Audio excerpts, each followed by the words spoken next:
नजर डालेंगे आलमी खबरनामे पर। यूरोपीय यूनियन ने यमन के हौसी बागियों को ब्लैक लिस्ट कर दिया।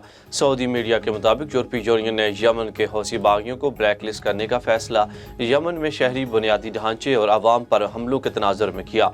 मीडिया रिपोर्ट्स के मुताबिक इंसानी बुनियादों पर इमदाद की तरसील में रुकावटें पैदा करना भी हौसी बागियों पर पाबंदियों की वजह से है।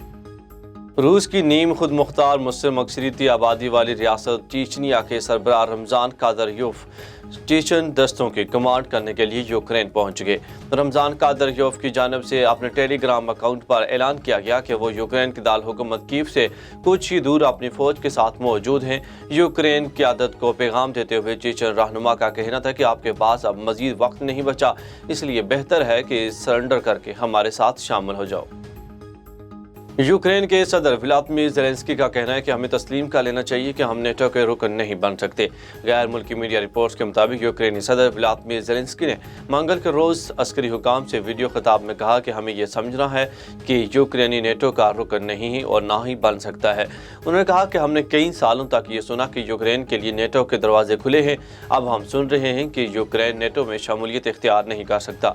यूक्रेन नेटो का रुकन नहीं बन सकता, ये दुरुस्त है और इसे हम तस्लीम करना होगा।